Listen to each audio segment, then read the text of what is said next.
is a great idea. I'm going to write that down. Does that look like I'm writing it down? This is weird. Maybe we should just have a real meeting. I want to start off with just like the mockumentary style, because I find it so interesting, probably from an acting perspective. Looking at the camera is not something you would typically do.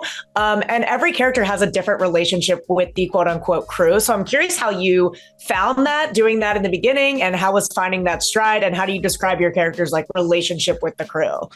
I think my character is, he's enthusiastic about this new opportunity to work as a reporter and talk to this girl that he has interest in. And the camera crew is there, is a necessity. It has to be there. So he's just trying to figure out how to work within this world. And typically, you don't supposed to look at a camera. So I don't think he tries to make an effort to look at a camera. When he does is with intention, because he's telling the camera, hey, come with me here, or he's confused and he's looking around to different people for answers, like, is this supposed to be happening? You know what I mean? I think a lot of times when he's looking at the camera is because he's confused or unsure.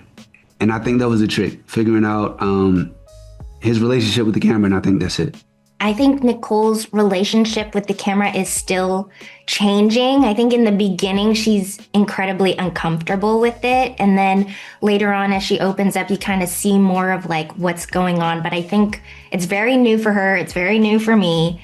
And it's a process that's still developing. Yeah. Now, Oscar's obviously in the show, which is probably such a great, person to go to for tips and tricks. He was also kind of famous back in The Office for never breaking character. Did you find that to be true, or who was the rock star of that on set? I don't know. I feel like a lot of people stay close to character. Just because it's a new series and we're still trying to find a character, and they're writing the character around us. So yeah, I think a lot of people were very meticulous about staying close to character. But yeah, Oscar for sure. He's so natural. I mean, he shares the same name with his character. Like, how close can you get? But yeah, he's so natural and so like talented, and he understands the space, and he's comfortable in the space because he's been there so much. So he's definitely locked in to his character at all times, even when the camera's off.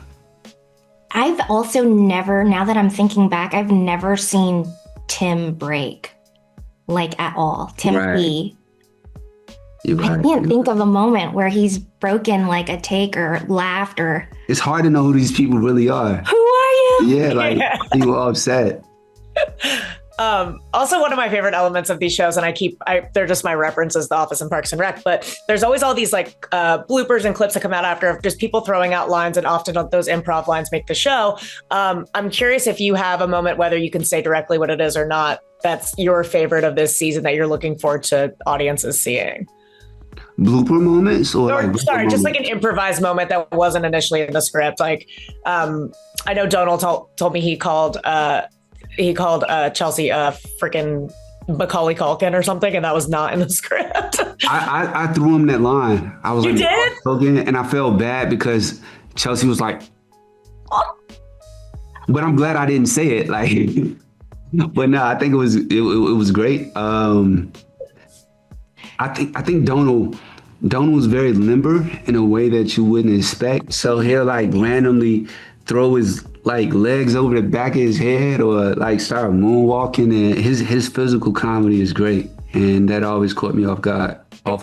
There was a moment where you improvised that I just didn't know how to respond to. I don't know if it made it in, but I asked Melvin in character when his birthday was, and I found out that you were a Virgo, and I was like, oh, that's just like my dad. And he improvised, well, are you attracted to your dad? I don't even remember. I like seeing things that make people uncomfortable, so a lot of times it's like not appropriate. You say a lot of inappropriate things that are hilarious. No. Yeah.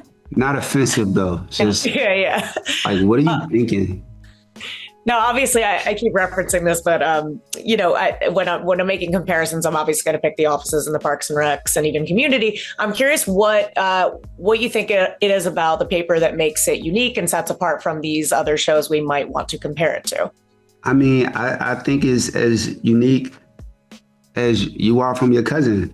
You know, you both derive from your grandparents, but you have different experiences, different takes, different perspectives, and because of that, you're a different person. And I think this show is the cousin of The Office. They both come from Greg Daniels, or maybe a distant half brother or sister, but I think they share the same tone, but different world, different people, different experiences. I don't think our characters draw specifically from past characters. They're completely unique individuals and unique circumstances. There's also higher stakes involved. Like, we're trying to, sorry, that's my stomach. We're trying to keep people alive. Or We are? no, we're not. I'm sorry. I don't know why I said that. We're trying to keep the newspaper alive.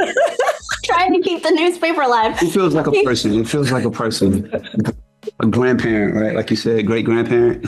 I'm sorry. Bad answer. No, there's no bad answers. No bad answers. Yes, I'm sure there is. Okay. Yeah, It's like, I don't think I've gotten to the murder episode yet. Spoiler alert. It's like, damn. Okay. It turns into a horror film. I have to wrap already, but thank you so much for your time. I appreciate talking to y'all, and I'm so excited for this new staple. Thank you. Thank you. Take care.